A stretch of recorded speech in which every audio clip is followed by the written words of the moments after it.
नमस्कार, आराधना चॅनलमध्ये आपणा सर्वांचे स्वागत आहे।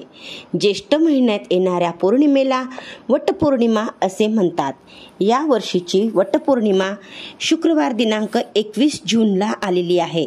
या दिवशी सुवासिनी स्त्रिया आपल्या पतीच्या दीर्घायुष्यासाठी आणि अखंड सौभाग्यासाठी वटसावित्रीचे व्रत करतात, वडाची पूजा करतात, उपवास करतात। तर आजच्या व्हिडिओमध्ये वडाची पूजा अगदी साध्या सोप्या पद्धतीने कशी करायची हे मी सांगणार आहे। तसेच वटपौर्णिमेच्या पूजेचा संपूर्ण विधी आणि शुभ मुहूर्त सांगणार आहे। तेव्हा व्हिडिओ शेवटपर्यंत पहा, जास्तीत जास्त मैत्रिणींना शेअर करा आणि माझा व्हिडिओ पहिल्यांदाच पाहत असाल तर सबस्क्राइब नक्की करा। तर या वर्षीची ज्येष्ठ महिन्यातील पौर्णिमा तिथी शुक्रवारी 21 जून रोजी आहे। त्यामुळे या दिवशी स्त्रिया वटपौर्णिमेचे व्रत करतील। पौर्णिमा तिथी 21 जूनला सकाळी 7:31 सुरू होईल आणि 22 जूनला संध्याकाळी 6:37 संपेल। आता आपण पाहणार आहोत वटपौर्णिमा पूजेचा मुहूर्त।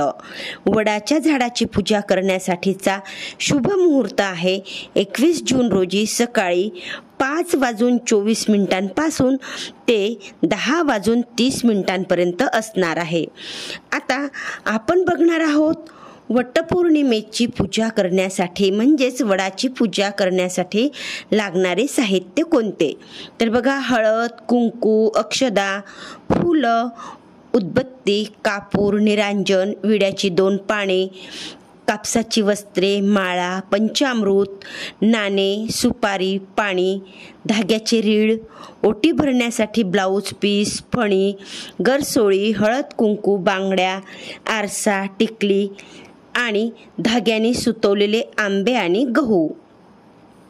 हे या साहित्याची जमवाजमव झाल्यानंतर आपल्याला जायचं आहे वडाच्या पूजेसाठी। तेव्हा वडाच्या पूजेला जाताना स्त्रियांनी छान नटून थटून म्हणजेच कोरी साडी नेसून आणि सर्व सौभाग्य अलंकार घालून वडाची पूजा करायची आहे। वडाच्या पूजेला गेल्यानंतर सर्वात प्रथम दिवा प्रज्वलित करून घ्यायचा आणि अगरबत्ती लावायची आहे, कारण आपल्या हिंदू संस्कृतीमध्ये आपण कोणतेही शुभ कार्य हे अग्नीच्या साक्षीने करत असतो। म्हणून प्रथम दिवा प्रज्वलित करायचा। यासाठी तुम्ही धातूचा दिवा घेऊ शकता किंवा मातीची पंती देखील घेऊ शकता। यानंतर सर्वप्रथम गणपतीच्या पूजेचा मान असतो। गणपतीचे प्रतीक म्हणून विडा सुपारीची पूजा करावी।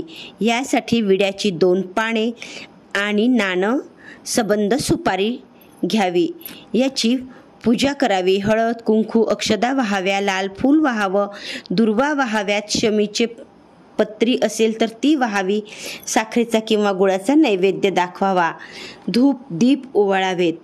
त्यानंतर वडाच्या झाडाची पूजा करावी। प्रथम झाडाला जल अर्पण करावे, त्यानंतर पंचामृत वाहावे आणि परत जल अर्पण करावे। त्यानंतर हळद कुंकू अक्षदा वाहाव्यात, फूल वाहावे, वस्त्रमाळा अर्पण कराव्यात, नैवेद्य दाखवावा। या दिवशी माता सावित्रीची ओटी भरली जाते। त्यासाठी एक ब्लाऊज पीस सावित्री देवीने यमराजाकडून आपल्या पतीचे प्राण परत मिळवून आपल्या सौभाग्याचे रक्षण केले होते आणि अखंड सौभाग्य प्राप्त केले होते। असेच अखंड सौभाग्य आपल्याला मिळावे म्हणून आंब्याने आणि गव्हाच्या राशीने ओटी भरली जाते। म्हणून एक ब्लाऊज पीस ठेवावे आणि आंब्याने आणि गव्हाने ओटी भरावी, धूप दीप ओवाळावा, गणपतीची आणि सावित्री मातेची आरती म्हणावी। सावित्री मातेच्या आरतीची लिंक डिस्क्रिप्शन बॉक्समध्ये दिली आहे। त्यानंतर हळदी कुंकवाचे हातवे झाडाला द्यावे, म्हणजेच हळदी कुंकू एकत्र ओले करून त्याचे दोन्ही हातांनी 5 ठिकाणी झाडावर ठसे उमटवावेत। वडाच्या झाडाला धाग्याने सुतवावे। धाग्याने सुतवताना प्रत्येक वेळी पूर्ण प्रदक्षिणा घालावी, म्हणजेच धागा एका ठिकाणी बांधल्यानंतर 7 प्रदक्षिणा घालाव्यात। वडाच्या झाडासारखेच पतीला निरोगी व दीर्घायुष्य लाभावे अशी मनोमन प्रार्थना करावी। सुवासिनी स्त्रियांनी नंतर एकमेकींना सुतवलेल्या आंब्याने आणि गव्हाने ओटी भरावी. या दिवशी सुवासिनी स्त्रिया उपवास करतात. प्रत्येक भागामध्ये वेगवेगळी पद्धत असते. काही ठिकाणी स्त्रिया पूर्ण उपवास करतात, म्हणजे या दिवशी जेवण घेत नाहीत. तर काही ठिकाणी मात्र वडाची पूजा होईपर्यंतच उपवास धरला जातो. नंतर पुरणाचा नैवेद्य करून, वडाला नैवेद्य दाखवून स्त्रिया उपवास सोडतात. तर प्रत्येकाने आपापल्या भागामध्ये जशी पद्धत आहे तशा पद्धतीने उपवास करावा. आज मी आपल्याला दिलेली माहिती कशी वाटली ते कमेंट बॉक्समध्ये नक्की कळवा.